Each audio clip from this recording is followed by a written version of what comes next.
Good luck.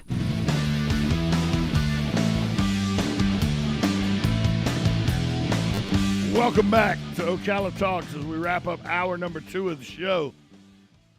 Over the weekend, speaking of the Russian invasion of Ukraine again, Russia also issued a warning. Maria Zakharova, the spokesperson for the Russian Foreign Ministry, said during a press conference on Friday and then a tweet on Saturday that if Finland and Sweden decide to join NATO, they'll face serious military repercussions.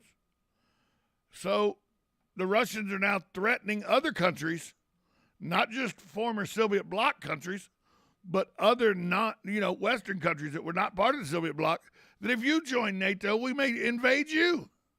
And you think this isn't an issue that needs to be addressed, that this madman doesn't need to be held in check? I think he does. Good morning. This is Ocala Talks. Good morning, Tom. Morning, Hugh. I think Putin's on his way out. I think this time next year is going to be history. Let's hope. Yeah, let's hope. See, getting back to the electric motors and all that, me being and a lot of people being big fans of NASCAR and IndyCar racing, what's going to happen to that industry if it goes electric? Is that going to wreck that industry, or it's just I can't imagine going to see an IndyCar race in all electric cars or a NASCAR. It just doesn't make any sense. I've never been to a golf cart race. Right. Interesting thing too is Harley Davidson is coming out with the all electric motorcycle pretty soon. I think early next year. It'll be very interesting to see how that goes, because being a Harley person, it's I think that the noise of the motor has got a big factor involved in being a Harley person, and I don't think an electric motorcycle is going to be able to do it. Yeah, different without having a manifold that you can get the noise off of by putting pipes on and everything. I agree with you. Look, a lot's going to change, and Sonny made a very good point. Is our electric grid prepared for everybody to have electric vehicles? In New York right now, in the hot summer months, they shut electric grids down because the air conditioners overwork the system. I mean, if everybody's got an electric car, I don't know if our grid's ready for that. Yeah. All those different problems that come up with electric cars, like you go to the gas station, and it only takes you 5-10 minutes, and you're out. What about electric? I mean, they're going to have to develop something that's going to do it real fast, and would that be dangerous? Of maybe blowing up a car? There's all kinds of crazy stuff you can think about. Well, it's the industry is turning, Hugh, as I'm sure people thought at the turn of the century with this, horseless carriage. What is this going to do? I mean, how are you going to, is it explosive because it's got gasoline, which is flammable? Is this thing going to travel down the road and explode and destroy my house as it's driving by and stuff? I'm sure these were questions that were all asked in the late 1800s and early 1900s about combustion engines. Yeah. Well, 2035, I won't be here. I'll probably be maybe on Mars or some other place, I guess. But so I really, everything can really bother me one way or the other. It's coming quicker than people realize, though. It'll be 2035 quicker than anybody realizes. And look at the expense of electric cars. I mean, people won't. Who's going to be able to afford one? Well, Tesla offers that one for $30,000.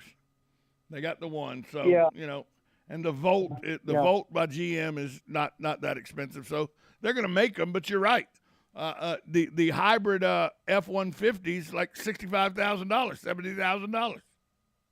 Exactly. Yeah. Well, it's our future, whether we like it or not, I guess. Whether we like it, yep. Yeah. Okay, Tom. Thank you. Thanks for the call, Hugh. Yeah, whether we like it or not, it's coming. The electric cars are the future. And, everything evolves. And the car industry is evolving. Do I think it'll completely do away with all the gas power? No. There's too many gas-powered vehicles on the planet. You're not going to be able to do away with gas cars. People are still going to drive, their antique cars and everything, their muscle cars. People are still going to drive those. Still going to have to be a need for gasoline. Still going to be a need for it. It'll just be a need that is lessened. But then will it? Because the extra fuel that'll need to be to run the factories to create the electricity. So will it actually make any difference fuel-wise? Those are all questions that need to be asked. Is the grid going to need to be upgraded to the point where we need to double or triple the size of the grid? I don't know. But those are questions that need to be asked.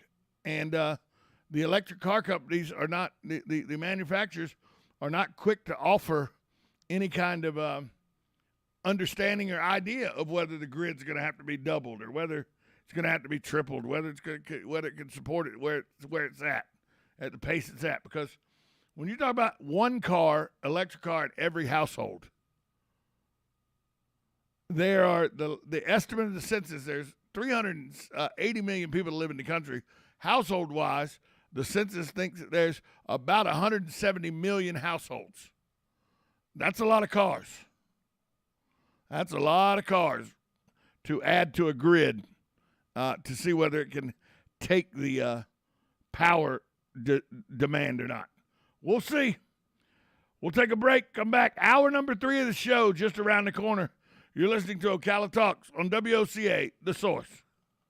Broadcasting from the Ocala International Airport, this is WOCA AM, W242CA FM, Ocala, 1370 AM, 96.3 FM, The Source. USA Radio News with Lance Pry. Day 5 of the Russian invasion into Ukraine. Many experts said the country would fall over the weekend. It did not, as the resolve of the Ukrainian people is reminding Americans what freedom is all about. As Russia has amassed a large column of war equipment and supplies just outside of Kyiv, British Defense Secretary Ben Wallace tells LBC what he knows. About 30 kilometers to the northwest is the big armored column that has been shown on the media to some extent, and they're all in a sort of line waiting to try and go forward. They have slowed because of, again,